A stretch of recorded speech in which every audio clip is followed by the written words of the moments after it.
YouTube channel JNC 23 में आपका स्वागत करता हूं। आज लेकर आए हैं आपको वीडियो का next topic important practice series का नेक्स्ट वीडियो।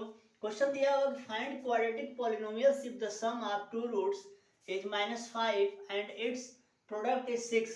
यानी आपको क्वाड्रेटिक पॉलिनोमियल्स पता करना हो यदि उसके रूट क्या दिए हुए हैं -5 और 6 जो सम एंड प्रोडक्ट में दिए हुए हैं। तो मैंने आपको एक फार्मूला बताया था कि जैसे मान लीजिए क्वाड्रेटिक इक्वेशन दिया होता है ax² plus b x plus c equal to 0। यदि इसके रूट्स अल्फा और बीटा होते हैं तो इनका सम क्या होता है alpha plus beta is equal to -b upon a, और alpha into beta is equal to क्या होता है c अपान ए।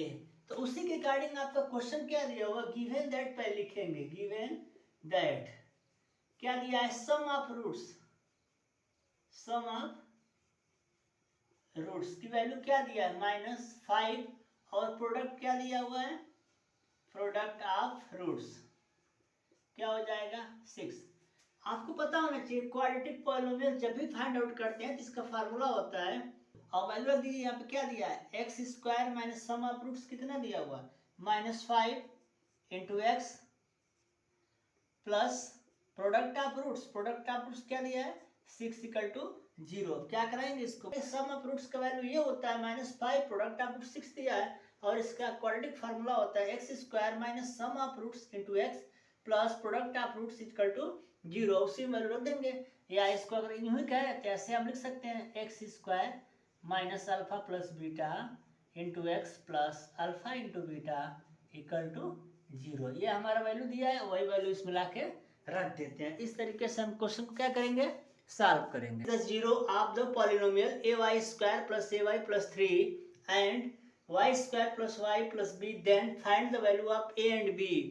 इसमें क्या करता है ना कि जब भी इस टाइप का क्वेश्चन आए और बोले कि 1 इज द जीरो का मतलब होता है कि जिस फॉर्म में वेरिएबल दिया रहता है ना वो वेरिएबल का वैल्यू दिया रहता है। ठीक है, जैसे मान लीजिए कि क्वेश्चन आपका दिया है ना तो यहाँ लिखेंगे गिवन y के फॉर्म में दिया हुआ है। मान लीजिए fy इक्वल टू क्या दिया है ay² plus ay plus 3 equal to 0। तो कब 0 होगा जब आप 1 रखेंगे तो क्या रखेंगे a1 plus 3 equal to 0 square हो जाएगा तो 1 का स्क्वायर 1 रहेगा। तो a plus a3 equal to 0 means 2a plus 3 equal to 0। तो a इक्वल टू हो जाएगा -3 अपान 2। हमारा a की वैल्यू क्या आ जाएगी -3 अपान 2। कैसे पता ये डायरेक्ट 1 कर रहा है कि 0 पॉलिनोमियल है। तो ay² प्लस ay प्लस 3 बराबर 0। तो a की वैल्यू 1 हो जाएगी y की।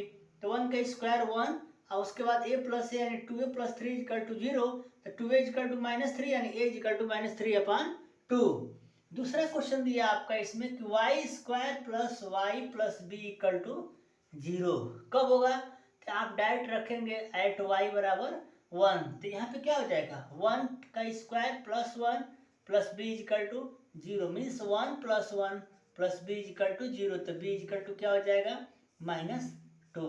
अब ये सिंपल टर्म। उसके बाद मान लीजिए a प्लस b का है या a इंटू बी का है डायरेक्ट इसके वैल्यू को फाइंड आउट करेंगे। तो याद रखिएगा दोस्तों इस टाइप का क्वेश्चन जब भी आए 1 इज 0 यानी 0 1 रखने के बाद मतलब y की वैल्यू हम 1 रखते हैं तो फंक्शन हमारा 0 हो जा रहा है। तो y की जगह पर 1 रखेंगे बराबर 0।